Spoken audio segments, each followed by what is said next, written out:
The crow had been circling for an hour, not frantic, not loud, just insistent, its black wings slicing the light like a memory that wouldn't leave. The cowboy didn't look up at first. He never did. He'd long learned the desert had its own reasons for repeating sounds, but something in the crow's rhythm changed, became tighter, slower. He pulled on the reins, gently. The mare stopped with a sigh. Dust gathering around her hooves like it, too, had grown tired of following. The land he crossed was not wilderness, not anymore. Not truly. Once it had been someone's dream. Now it was just silence trying to hold shape. There were traces of what had been, half-buried fence posts leaning like old men with broken backs, a rusted swing tangled in thorn bush. The wooden frame of a house collapsed inward as if ashamed. Places don't die loud. They fade like people do, quiet in parts. He wasn't looking for anything. Hadn't in years. Not water, not shelter, not answers. But he followed the sound anyway. That crow, that circling crow. The kind of sound that knew too much.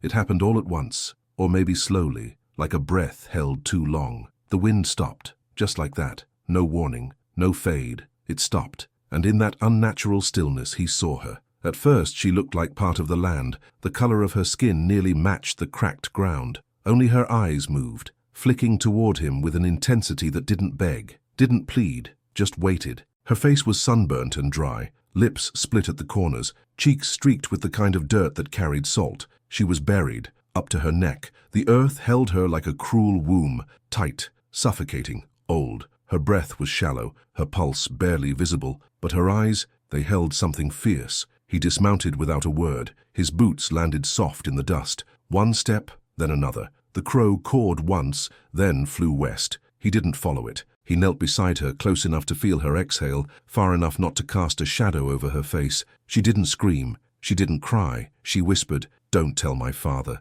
Not, "Help me." Not, "I'm hurt." Not even, "Please." Just that. 5 words, dry and deliberate, like a secret too heavy for bone. He didn't answer, just stared, jaw clenched like it used to when someone told him the sun had set, and he could still feel it on his skin. The silence between them thickened, not with fear but with knowing. Not the kind you learn, the kind you carry. He didn't ask who buried her, didn't ask why, didn't ask anything. He pulled his canteen from the saddle, opened it slow, let her hear the water shift, but he didn't offer it yet. He needed to see something first. Her eyes didn't move from his, not once, not even when the wind started again. And for a moment, a breath held in eternity, neither of them said a thing. The desert held them both. 2 figures framed by broken fences and a sun that watched everything but never wept. He didn't speak much that day, not because there wasn't anything to say, but because silence had its own weight, and he'd learned long ago not to interrupt it. The girl, still unnamed, still half-shadow, sat beside the low embankment where he gently unearthed her from the dry earth. Her body trembled in the breeze, more from memory than cold. He gave her his coat, laid it beside her, not wrapped. He knew the difference between warmth and protection, and she didn't need the first half as much as she needed the second. He built a fire, but not where she sat. Far enough not to threaten, near enough to be seen. The flames cracked gently like bones settling in their sockets, and the smoke rose in straight lines until the sky took it. She didn't move closer. He didn't ask her to. She watched his hands with the stillness of someone who'd been taught to see danger in the smallest shift of a knuckle. Not to see if he'd touch her, but to know if they'd shake when he was calm. They didn't, but they weren't steady either. They moved like his thoughts, slow, cautious, afraid of leaving a mark. When he offered water, it was with an open palm and turned back eyes. She nodded once, sipped just enough to keep from breaking. She didn't thank him. He didn't need her to. As night wrapped around the land like a forgotten prayer, the air turned sharper. Coyotes called from somewhere behind the ridge. The girl turned her face slightly, listening, not with her ears, but with her bones. He recognized the gesture. It was the kind that came from those who'd had to wait in dark places for help that never came. They didn't speak, not really. But she watched the firelight flicker across his boots, and he felt the heat from the distance she chose to keep. Trust isn't built with words. It's built with where you place the fire, and whether or not you sleep with your back to it. When he lay down, he didn't face her. He faced the trees, one hand near his rifle, the other beneath his head. He closed his eyes slowly, like someone used to checking twice before resting. Sometime near dawn, he felt it. Not a touch, not a sound, just a shift. Her breathing had changed, slower, less sharp. Her pain was still there, but for that moment, it wasn't screaming. She'd let herself rest, and that was enough. He didn't sleep much after that, but when the sun rose he added 2 more logs to the fire, without looking back. He carried the letter like some men carried scars, folded,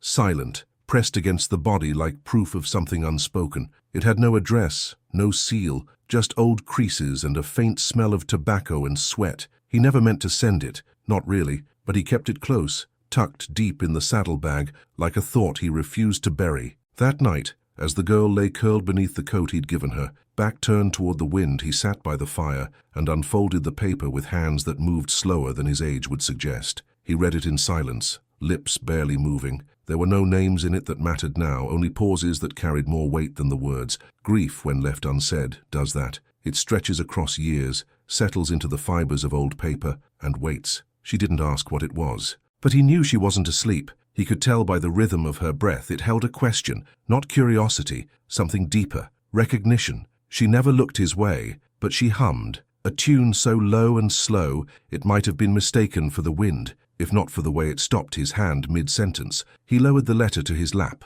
eyes fixed on the fire. The tune had no lyrics, but it carried something older than words. It wasn't beautiful, it wasn't clean, it was raw and tired and honest. Like her, he remembered the end of the letter, remembered writing it one night under a different sky when he still thought someone might answer. It ended with a name he hadn't spoken in over a decade, a name that rhymed with hers, though he still didn't know hers. That name had once meant forgiveness. Now it only meant silence. He folded the letter again, slower this time, not because he feared tearing it, but because some things deserved to be closed gently. He slid it back into the saddlebag without a word. The fire popped once like it agreed, and the girl shifted slightly, pulling the coat closer, though the night was no colder than before. Nothing more was said, but the hum lingered in the air, and neither of them dared break it. The third morning brought dust and hoofbeats, not loud, not hurried, just deliberate. The kind that didn't ask permission to be heard. The cowboy saw him coming before the girl did,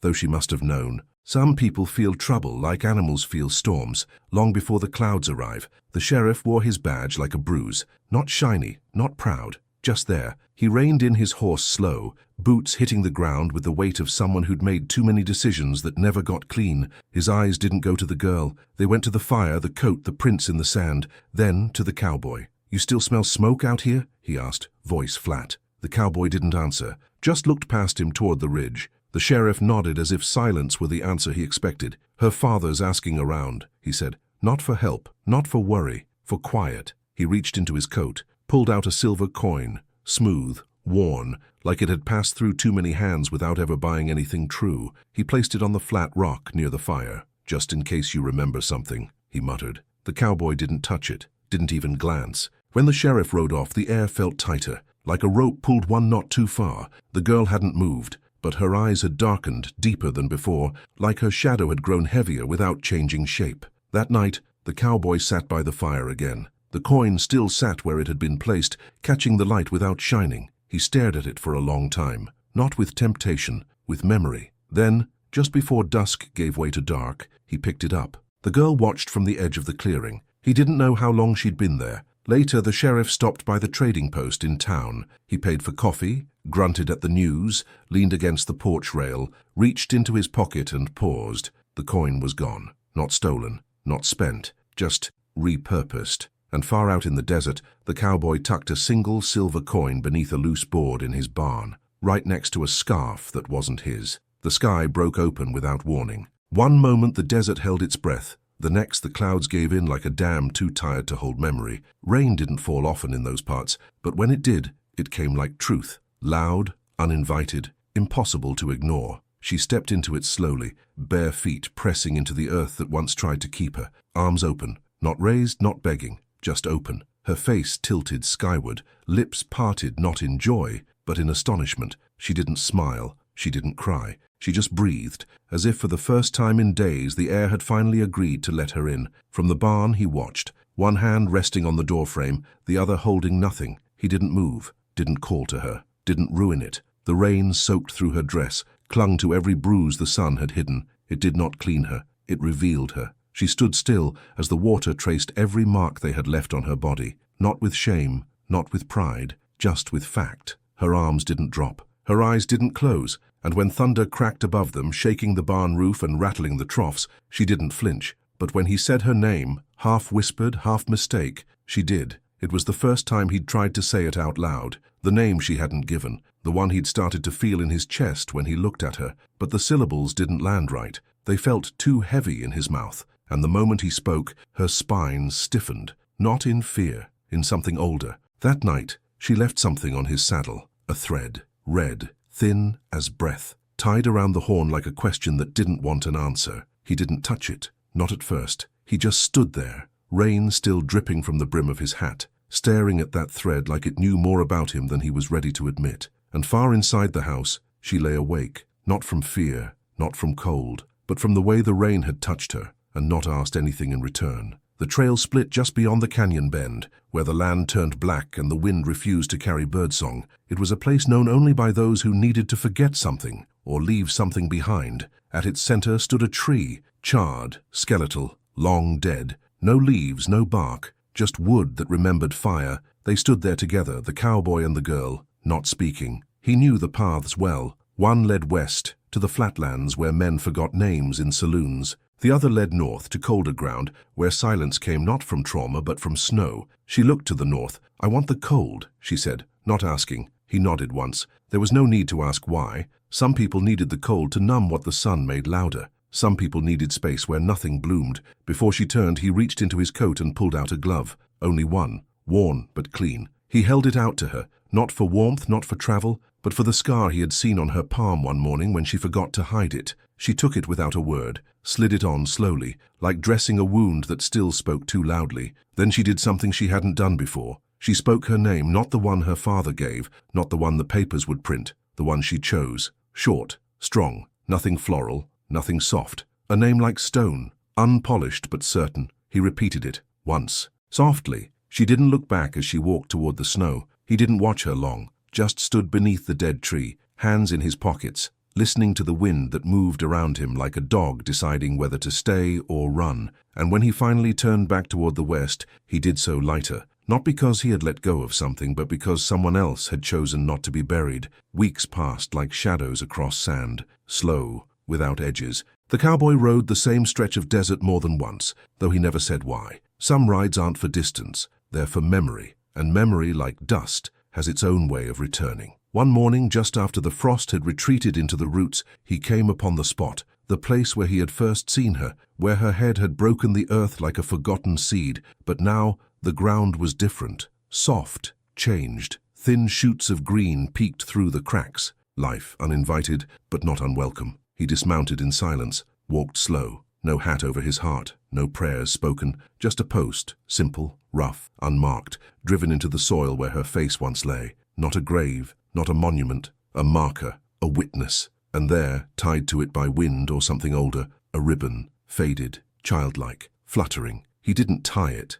but he didn't need to. He stood there a long while, one hand resting on the saddle horn, the other holding nothing. He didn't speak, didn't cry, just let the wind move around him, carrying no sound but itself. From that day on, the saddlebag stayed zipped, the letter inside, never read again, but not burned. Some things you carry, not because they haunt you, but because they remind you that silence too can be sacred. Back in town, someone noticed. "You stopped wearing gloves," the blacksmith said one morning, casual, between hammer strikes. The cowboy looked at his hands. Pale knuckles, healed cuts, fingers stiff from winters past. He shrugged. Winter ended early this year. That was all. No more, no less. And as he rode out again, toward no place in particular, a crow flew low over his path. Its wings clipped the morning stillness, then circled once, twice, and landed on the wooden post. It stayed only a moment, then it flew on, and the wind, that old companion, followed.